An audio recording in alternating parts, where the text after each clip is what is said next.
What's up mga ka-Big Bites?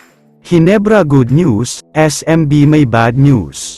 Pero bago ka sana magpatuloy sa panunood ay huwag mong kalimutang mag-subscribe sa aking YouTube channel. Ito na ang araw na hinihintay ng lahat, dahil ngayong January 24 ay maglalaban na ang strong team na San Miguel Beermen, kontra naman sa crowd favorite at ang defending champion ngayong conference na Barangay Hinebra. May konting trivia lang tayo, dahil alam nyo bang simula noong 2016, ay hindi pa nananalo sa isang playoff series ang SMB sa Hinebra kapag import-laden ang conference, 5-0 nga ang record ng Hinebra kontra sa SMB. Pero ibang usapan noon, dahil 5-0 ang Hinebra dahil si Justin Brownlee ang import nila. Alam naman kasi nating lahat kung ano ang kalidad ng isang Justin Brownlee. Kaya nga siya tinawag na greatest import of all time dahil sa husay niya. Pero ngayon nga ay ibang-iba na talaga ang usapan, dahil si Tony Bishop ang kasalukuyang import ng Hinebra, kaya naman nangangamba ang lahat ng mga fans na baka masira ang winning streak ng Hinebra sa SMB.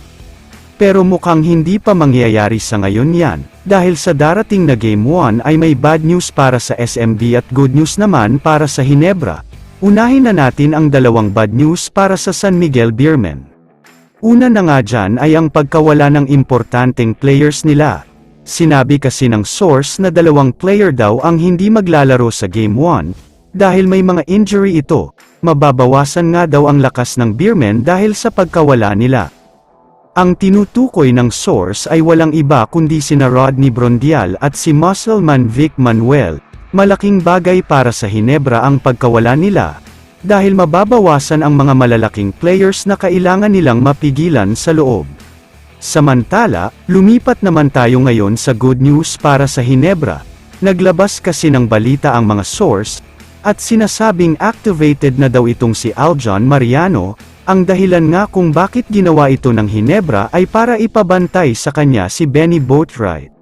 Alam naman kasi nating lahat kung gaano katindi ang depensa ng isang Aljon Mariano. Siya nga ang tinaguri ang import stopper ng Hinebra, dahil kahit malaki talaga ang katawan ng isang import ay napipigilan niya. Kaya naman kung magtutuloy-tuloy ang mga good news na ito para sa Hinebra, mukhang kakayanin nilang talunin ang mighty SMB. Kahit dehado nga sila dito ay lumalaki na ang chance nila na talunin ang SMB at makaabante sa finals.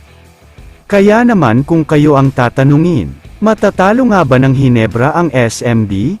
I-comment mo naman ang opinion mo tungkol sa tanong na ito. Dito na muna nagtatapos ang video na ito. Maraming salamat sa panunood mga ka-Big Bites. God bless sa inyong lahat.